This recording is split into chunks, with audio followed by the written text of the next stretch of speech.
What's up, y'all? This is Shawn Stockman. And you know I got soul. Chill.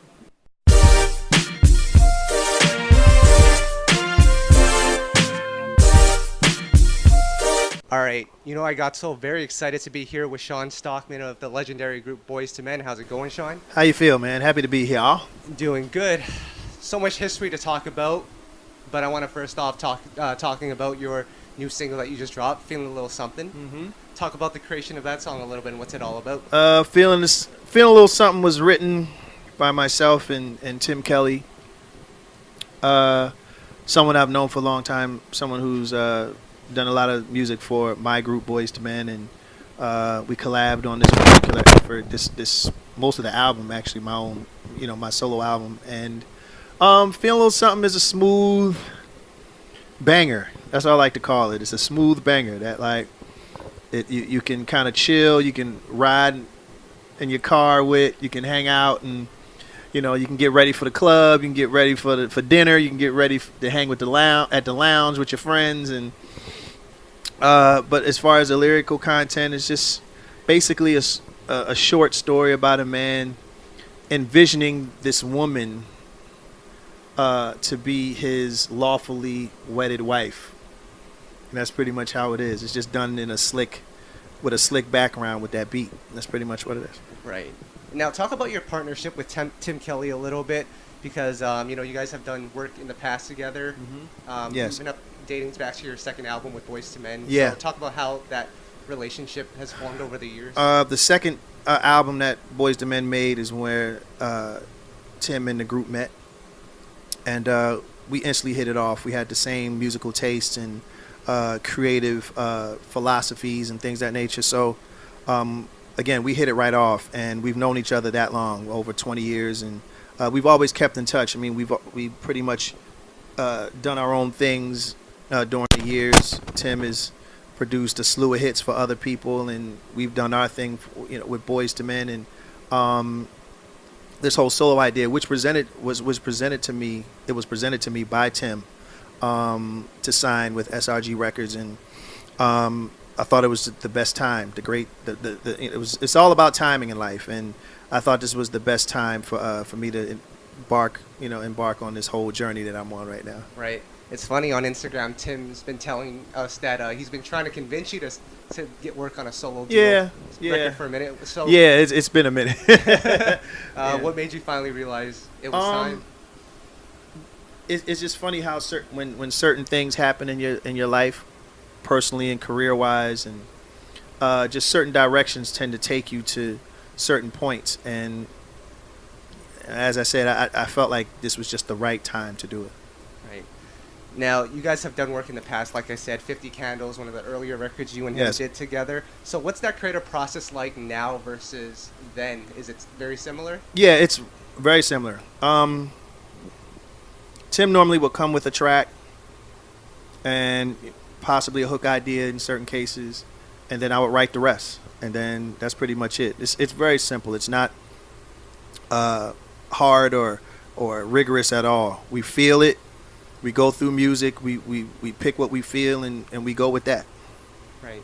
Now, back in late 90s, early 2000s, Vision of a Sunset, you had released that. And, of course, that did very well. A lot of fans were really anticipating a solo album then. What were your plans then when you had dropped that song? Was that more so just for the soundtrack? Or were there intentions? It was literally just for that soundtrack. I had no other intentions to do any further projects on my own. That was just something that kind of fell in my lap, and I didn't even write the song for myself. I wrote it with Celine Dion in mind, and I sang the demo, and it was actually Wanye's idea to basically say, yo man, you should just keep that and sing it yourself.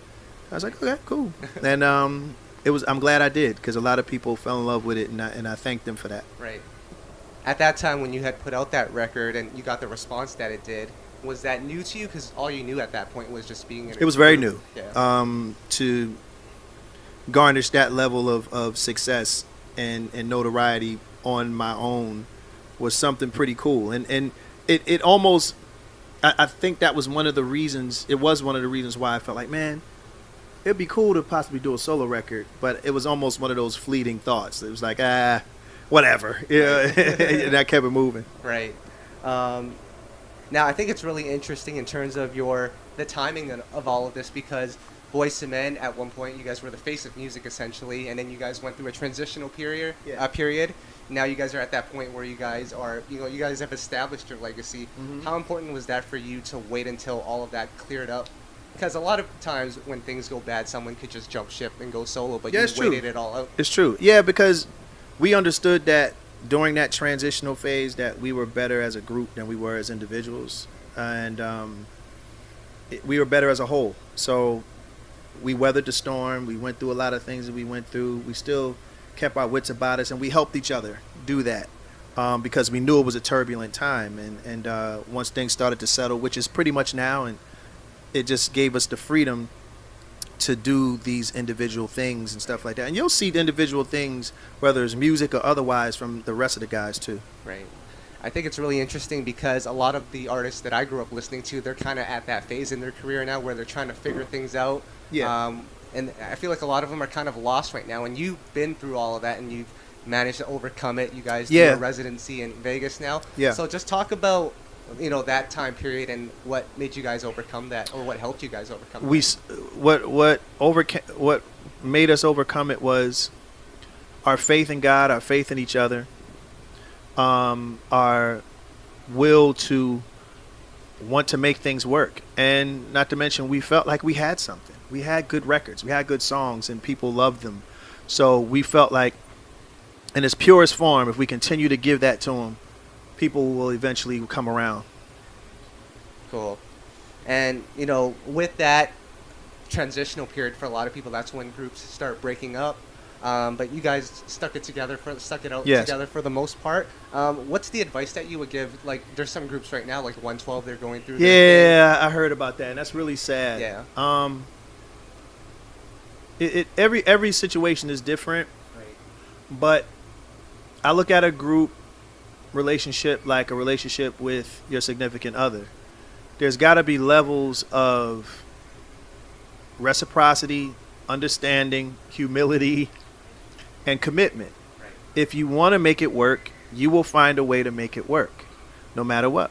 So I would say that if you guys really want it, if 112 really wants it, they'll find a way. There's nothing that bad Right. that you can't overcome and come to some sort of compromise. Right. Exactly. Good point on that. Now let's go back to your solo project for a second. Mhm. You've had so much success with Boyz II Men. You guys have had your multi-platinum, lots of records sold. How do you measure the success of this solo project? Is it more for fun? There is no measure. I mean, first off, Boyz II Men has a 26-year head start, Exactly. and I just started. So there's really no comparison. And the endeavor of doing this isn't for me to outdo what I've done. I won't do it. I know I won't. But I just wanted to see what else can come of the creative process, because you never stop creating. And this is just my way of doing the alternative and seeing how far it takes me. Good point. Now let's talk about your album a little bit. We had talked about it off camera for a bit. What can people expect? Is it very similar to what you had done with Boyz II Men? Because you wrote on a lot of Boyz II Men record as well. But you're working with one producer now as opposed to Right. Well, I worked on a couple of producers on this record. Okay. The album's called Shawn, small S, and it's almost like me saying, "Hello, how are you? My name is Shawn." I didn't want to go too eclectic as far as the creative process. I kept it in my wheelhouse that is most comfortable and what felt most natural for me, which is R&B love songs and things of that nature. And as you know, I worked with Tim Kelly. Raphael Sadiq did one for me, as well as Antonio Dixon, and that was it. Those are the only producers I did songs with, and I did some myself. And I didn't want to fill it with a bunch of other people's ideas and things of that nature, because I wanted the body of work to have a level of consistency creatively. Cool. Now, speaking of 112 and all these other groups that came from the 90s, they were so heavily influenced by you guys as they were coming up. So I'm just curious, at that time when they were making their way how did you feel about them? Because you could kind of see a mirror reflection of yourself in them. So how did you feel about them then, as opposed to them coming up, and how do you feel about it now, knowing that you have such a huge, I huge thought it was influence on a great. generation? That's what it's about. Yeah. That's what it's all about. I mean, we were influenced by New Edition and Belle Biv DeVoe and all those guys, and we were fortunate enough to work with them. So it's flattering to me, the fact that people look at our music in such a high esteem. And these guys are no joke. They're great artists. So for me to feel to be rather directly or indirectly responsible for helping to create those groups, it's an honor. Right. Now, you've seen it all in your 20 plus years in the industry with R&B and how it's changed over time and how it's evolved. Where do you see R&B going from here? R&B actually went through a identity crisis. It was trying really hard to stay current, and hip hop was such a dominant force that a lot of R&B artists felt like they had to put it plainly, become hip hop, and it changed the feel and the initial and original sentiment that R&B gave, that people loved and still love, and you see that now more than ever with her and Daniel Caesar and Sabrina Claudio and Amber Mark and all these other artists who sound very similar to the R&B of old. Right. And these are younger kids, and the kids are getting into it, which is what I love. I love the fact that R&B is getting back to its roots. Now, Shawn, I read an interesting article just today. Research shows that most people by the age of 30, they stop searching for new music. So, and you just mentioned all these new artists, which most people at your age, they're probably not searching for these artists. So, what keeps you motivated to keep looking for new music? Because it's tough. There's so much out there now. Well, music is my life, Right. And I'm forever a student, and I am aware that we all change, we all evolve, and music evolves. So, in order for me to understand the landscape of the business that I'm in, I have to research, I have to look, I have to find, I have to I have to dislike, I have to do all of those things in order for me to keep my identity fresh and authentic. So yeah, people normally my age normally don't do that, but there comes a time where even people in my age, if the music is good, they will look for it and they will find it. So, and I feel like this album is, and my records are going to bridge the gap, so to speak, because a lot of younger artists still look up to us, and artists my age and audiences my age know who we are still. So it's something for everybody, which is what I always wanted. Cool. And then lastly, I just want to point out one of the saddest songs of all time, and actually my favorite Boyz II Men song, "Doing Just Fine." And you did that one. Yeah. You wrote it. So talk about the creation of that song. It's pretty self-explanatory.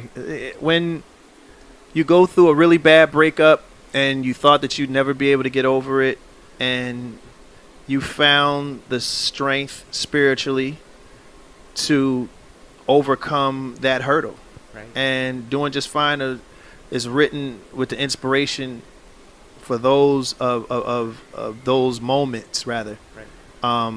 Of feeling defeat and then finding that internal strength, right, to literally not just get over that person, but legitimately get over that person. Not just say it, but to feel and to have the conclusion within yourself, right, to say, I'm done. Right. I'm a better person now. And you messed up. Right. Because exactly. You left probably the best thing that's ever going to happen to you. Yeah, exactly. Now, with a record like Doing Just Fine, you wrote the record, you presented it to the group, I assume. So how does that dynamic work? Are they adding more stuff to it after you've written it? I mean, Wanye is going off at the end of that song. Yeah. I mean, we kind of kept the formula as Boyz II Men, as people know it. Wanye is the finisher.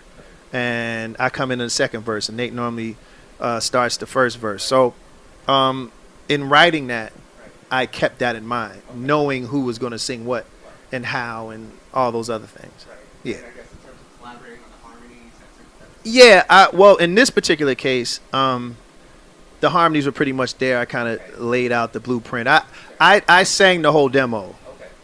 and then the guys heard it and was like, "Yo, we love it," and they knocked it out. So, Right. yeah. Cool. That's all that I've got for you, Shawn. Is there anything you'd like to add? Thank you in advance and currently for those who have supported my solo effort thus far. Thank you very much. And there's more to come. There's more music to come. There's more energy to exude out there. And just keep an eye out. I do have an IG page. I don't do social media, but I do have an IG page that's available for you to check out some images and tour dates and schedules and things like that. Because I do plan on doing tour, a little touring by myself and things of that nature. It's Shawn Stockman Official. And it also has a Facebook page of the same name. And again, thank you so much. Support me, support Boys to Men, because he is I and I am him, and Right. and that's it. Love.